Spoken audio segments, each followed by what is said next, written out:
Hi everyone, welcome to this week's astrology and tarot reading for the week of June 18th through to the 24th. So I'm going to talk about the astrology as I always do to start with, and look at some cards from the Golden Universal Tarot and one oracle card from the Crystal Angels Oracle.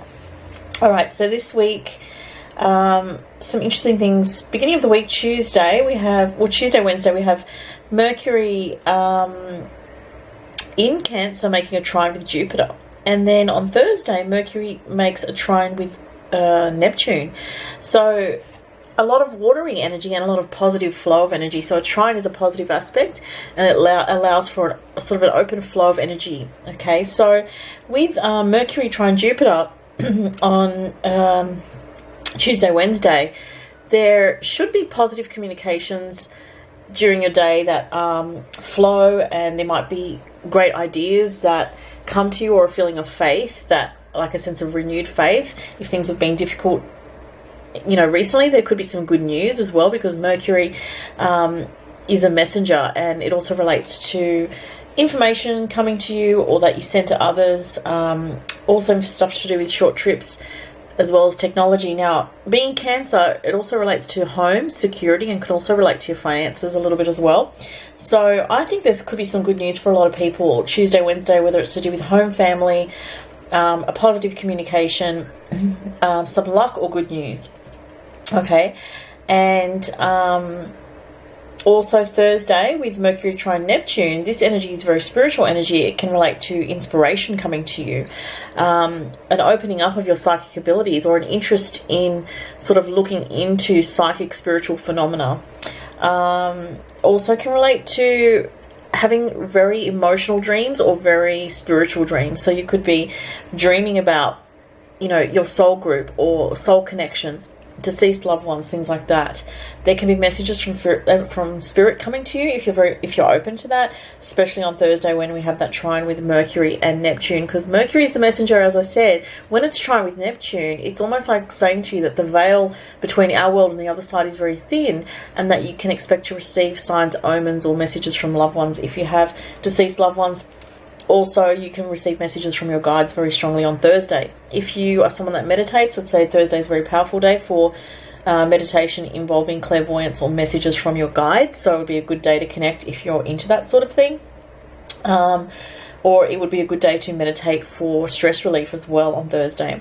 Thursday and Friday, Venus in Leo makes an opposition to Mars in Aquarius. So there could be some tension between yourself and another person on Thursday, potentially. It's not going to affect everybody, but it is an energy of sort of combativeness and tension in the air, especially between, it could be male and female energy. So whether it's with a co-worker or with a partner, husband, wife, relationship, that sort of thing, it can sort of bring up a bit of a back and forth kind of stubborn energy, because Leo is very stubborn and so is Aquarius. So it could, for some people, be a flirtatious energy that is kind of cheeky or combative as well. But it can also bring, it is an opposition, so it can literally bring opposition in terms of arguments. And so watch out for arguments within your relationship on Thursday and Friday, or some tension there.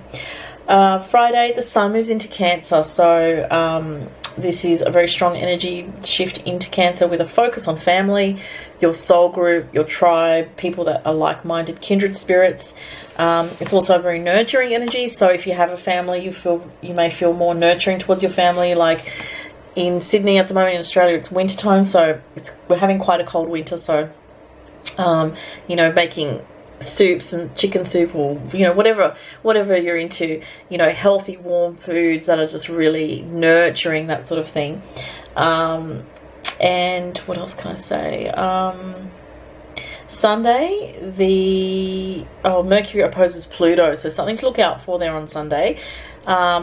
It's cardinal sign, so it's going to affect those people that have anything around 20 degrees of Cancer, Aries, Capricorn, or Libra. Okay, so it's a strong energy there of Mercury opposite Pluto. So I would say, if you have anything that's cardinal signs that I just mentioned, and you're driving, take care driving, because Mercury opposite Pluto can be a bit, road ragey, or it can be a bit difficult in some way, all right? But also it can relate to information coming to you that has a bit of a heavy energy or a worrying energy to it, or a stressful energy connected with it. It does really last only around the Sunday. It's, you know, because it's Mercury, so Mercury moves fairly quickly.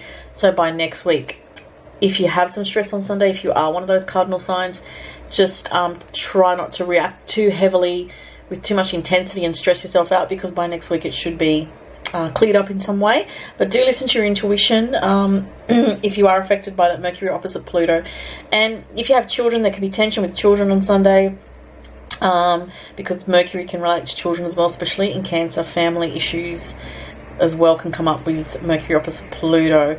Could be a financial aspect with that for some people as well. So let's have a look at the cards excuse me, for the week ahead. If you would like to book a private reading with me, the turnaround time at the moment is at least 7 to 14 business days, because I'm fairly busy at the moment. So yeah, and sometimes it is closer to, you know, 12, 13, 14 business days, depending on my schedule. So anyway, let's have a look at what we've got for this week.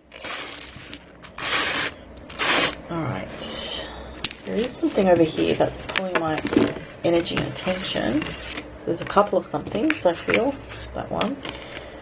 Oh, what else? Oh, I want to get it from over here. There's a lot of concentrated energy in the deck just here. Alright, let's see what we've got. The Four of Swords, the Knight of Wands, and the High Priestess. Okay, interesting. Let's have a look as I tune into this.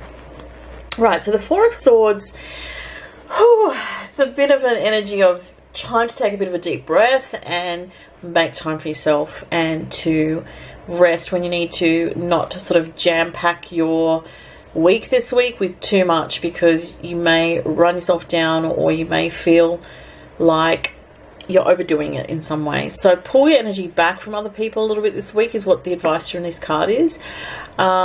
Take time out to rest, take time out to meditate and clear your mind, and sort of what's the word, kind of step back from over analysis of thinking, and kind of let spirit come to you with messages. And it's funny because I did say that this week, you know, with Mercury trine Neptune, it's a good time to meditate, so it's a perfect card for that. And also it's a good time to kind of release worry as well, and stress, and use meditation, as I said, for stress management. For some people, especially if you're in Australia, then the weather is quite cold at the moment, so you might want to rug up in bed, or take time to just, you know, spend time on your own. And for anyone else, no matter where you are in the world, there's a sense of pulling energy back from other people this week, and just reflecting on yourself, and not trying to sort of control others thinking too much, or worry about what other people are doing even. It's about you spending time with yourself, which is very, very important. Self-care, self-nurturing, with the sun going into Cancer as well. Interesting here, we have the Knight of Wands. So there could be a communication coming forward at some stage this week from either a male person, or if it's a female, someone who's got very fiery energy, like a Sagittarian, an Aries, or a Leo. There is an energy for some people of, after having had a bit of a rest at some point during the week, saying, come on, let's go. Maybe someone says to you, come on, let's go catch up and let's do something together. Or if you've been keeping energy back to yourself, someone might try and sort of, you know, rouse you out of that and say, come on, let's go and do this, and do something adventurous, do something fun. Because it's the Knight of Wands, which is about passion, intensity, emotion, and also impulsive energy as well. Now, it's interesting for some people with these two cards together. I do feel like, and also with this card, this might be for one or two people, or several someones out there, and I feel like I'm speaking to a female when I say this for this message. This energy here is you wanting to pull your energy back, but someone may be triggering you emotionally in some way. And because I'm drawn to the pyramids here, and there could be a past life connection with this person, but you are kind of like sitting there going, you know what, I don't know about that. I have my own things that I'm doing to work on myself and my self-development. Excuse me. That cough. You know, the High Priestess is a woman who is can be a single woman. It's, you know, that energy of independence and wisdom, you know, and a woman who's working on herself and knows what's what. She's not a fool, you know. So this person kind of might be getting the wrong end of the stick, trying to kind of ruffle your feathers in some way, I'm getting, and that could be to do with the Mercury opposite Pluto at the end of this week. So as I said, that could be a message for a couple of someones. Other messages with this are taking time out first part of the week to do some meditation and to pull your energy back from things a little bit.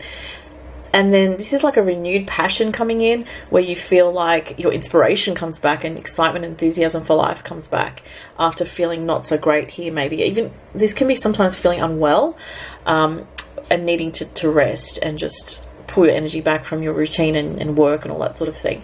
Recovery, you know, that can be what it is. Health issues, recovery.